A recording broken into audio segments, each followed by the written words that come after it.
you've caught me at a pretty euphoric moment because I have taken the bumper off my 996 and put it back on again.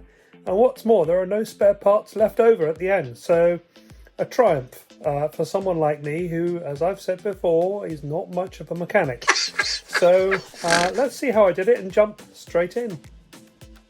These are literally all the tools that you'll need, just basic hand tools, bit of lubrication to get some of the press studs off, Torx bits, a couple of those on the right hand side there, and a Phillips screwdriver.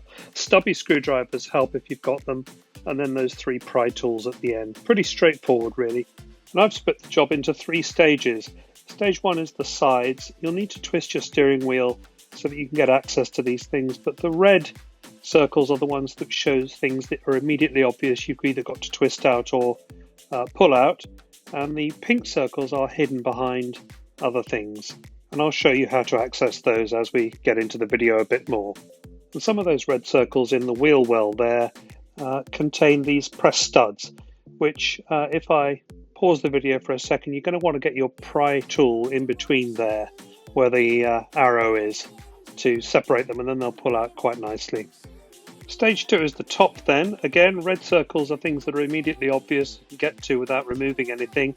Pink circles, you'll need to remove that cowling that sits on top of them, and I'll show you how to do that in the video.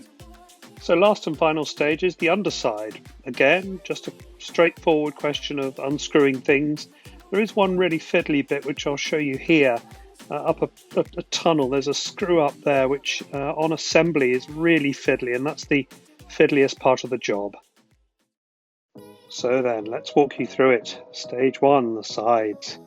And the first job is just popping out that indicator blinker housing there. Comes out pretty straightforwardly. First screw on the left hand side, just a Phillips screw there, just comes out very easily.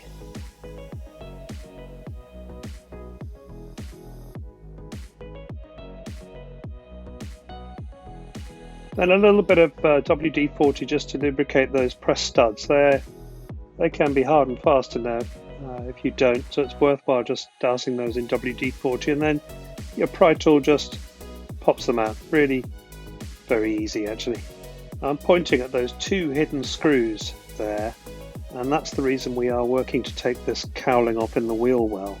That's a Torx bit that you'll need there. To just loosen that one Torx bit at the top there. Actually, some people will lift the car up, take the wheel off, and remove a lot more of the screws on this cowling. I just loosened it, and that was enough for me to get access to those 2 screws inside. And if you've got your wheel angled the right way, it's no problem. And then I used my plastic pry tool just to edge the cowling out from underneath the side panel there, which gave me just enough space actually to get access to the screws, as you'll see. So in this case I used my ratchet with an extension and a Phillips screwdriver to get the screw at the top. Switching to my just straightforward Phillips screwdriver to get that lower screw of the 2 of them.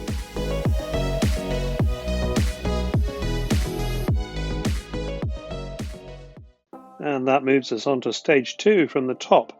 Flathead screwdriver here, just 4 very easy little screws that you just turn through 90 degrees, and they help that cowling on the top there to come loose.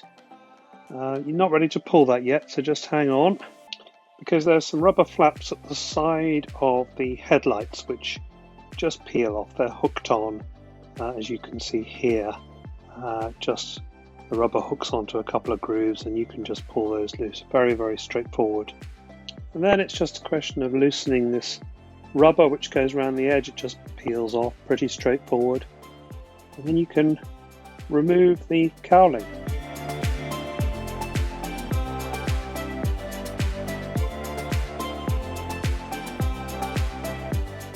And what that's done is exposed the 2 holding screws, which we'll get to later.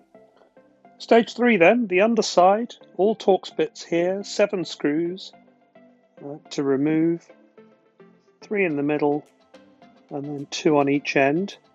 pretty straightforward, just unscrew them. That's all you have to do.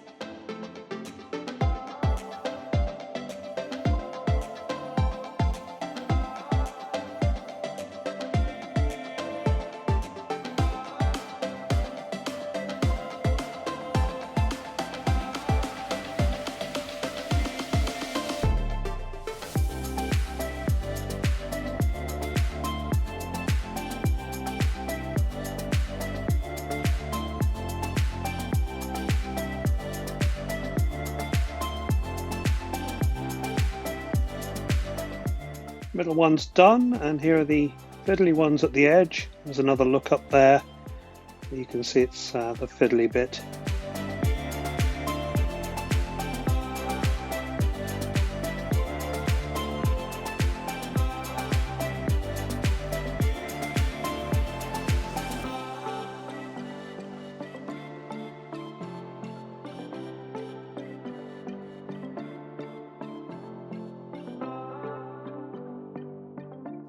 And same on the other side.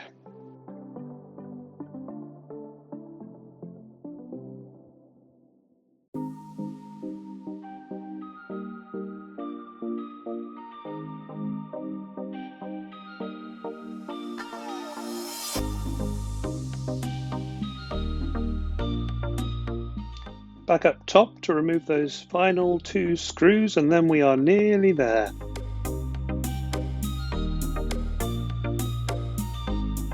The moment of truth has arrived. Watch this.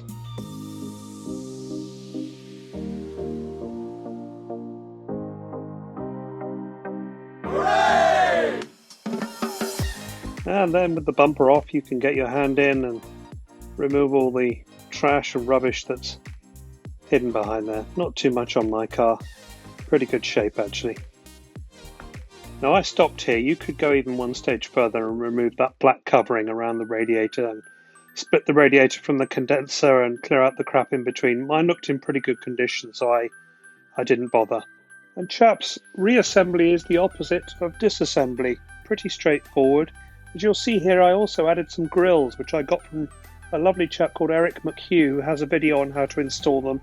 Dead easy, and I'll leave the link below. Really helpful just to stop it happening again. And that's the end of our walkthrough together of how to remove a 996 front bumper. I really hope it was helpful and useful for you if you're thinking of doing something similar, and look forward to seeing you in the next one. All the best!